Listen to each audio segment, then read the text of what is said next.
Most people believe success is loud. They think it shows up in bold announcements, dramatic breakthroughs, and visible hustle. But the truth is almost the opposite.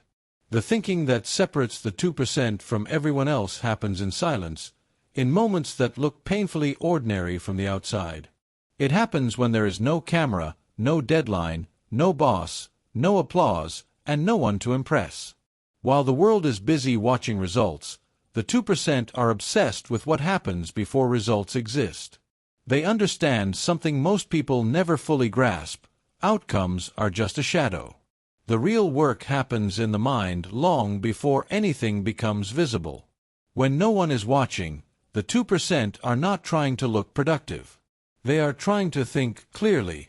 They don't confuse movement with progress, and they don't mistake effort for effectiveness. Instead of asking, "How do I look right now?" they ask, "What actually matters?" This subtle difference changes everything. While most people fill their private moments with distractions, scrolling, noise, or mental escape, the 2% treat solitude like a strategic advantage. Silence is not uncomfortable for them. It's useful. It's where they test ideas, challenge assumptions, and strip away emotional clutter. They don't run from boredom because boredom often exposes the next important question. The 2% also think very differently about time when no one is watching. For most people, private time feels disposable. It's the space where standards drop and shortcuts sneak in. But for the 2%, private time is sacred. They know that how they act when nothing is at stake defines how they perform when everything is on the line. That's why they don't need external pressure to stay sharp. They prepare when it feels unnecessary because they understand that preparation is invisible by nature. The discipline they practice in private is not fueled by fear or urgency, but by identity. They don't ask, "Will this pay off today?" They ask, "Is this who I am becoming?" Another defining trait of the 2% is how they talk to themselves internally. When no one is watching, most people either drift into self-criticism or self-soothing. The 2% do neither. Their inner dialogue is calm, precise, and brutally honest without being emotional. They don't dramatize mistakes, but they don't ignore them either. They review their actions the way a skilled analyst reviews data. What worked? What didn't? What assumption turned out to be false? There's no shame in their self-reflection, only responsibility. They understand that emotions distort judgment, so they aim for clarity, not comfort. When faced with discomfort in private moments, the 2% don't rush to escape it. They sit with it long enough to understand it. Discomfort is information, not an emergency. Where others reach for entertainment, food, or validation, the 2% lean into the unease and ask what it's pointing toward. Often, it's pointing toward growth, truth, or an uncomfortable decision they've been avoiding. They don't label these moments as bad days. They see them as feedback loops. That mindset turns internal friction into forward motion instead of paralysis. The 2% also think differently about consistency when no one is watching. They don't rely on motivation, inspiration, or mood.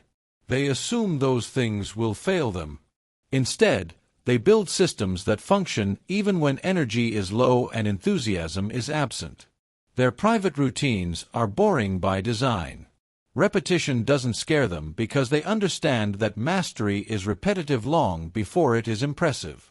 While others chase novelty, the 2% chase alignment. They know that small actions done daily compound quietly, and by the time results become visible, the real work has already been done months or years earlier. Another quiet difference lies in how the 2% handle ego when no one is watching. Without an audience, there is no reward for pretending. That's why they are surprisingly willing to admit ignorance to themselves. They don't protect their self-image in private, they refine it. They ask questions that bruise the ego because they care more about accuracy than appearance. They don't assume they're right just because something feels right. They test ideas mentally, argue against their own beliefs, and actively look for weaknesses in their thinking. This habit alone separates them from the majority, who unconsciously defend their opinions even when no one else is involved. The 2% also rehearse mentally in a way most people never notice. In private moments, they run scenarios, anticipate obstacles, and think through second and third-order consequences. This isn't anxiety, it's strategic imagination. They don't visualize success as a fantasy. They visualize the process, the resistance, the fatigue, and the moments when quitting feels logical. By the time challenges appear in real life, the 2% have already met them mentally. That's why they appear calm under pressure. Pressure feels familiar because it's been visited before in solitude. When no one is watching, the 2% invest in understanding rather than validation. They read, think, observe, and connect ideas across fields. They're less interested in collecting opinions and more interested in forming frameworks. They don't ask, "What should I think?"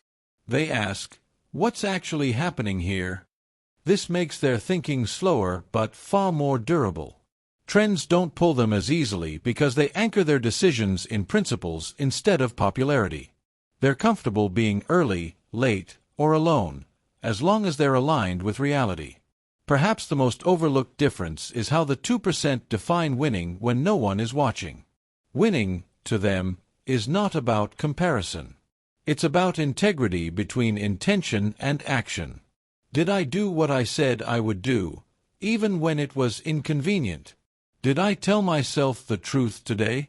Did I improve something small but meaningful? These private wins don't show up on social media, but they shape character. Over time, character shapes outcomes.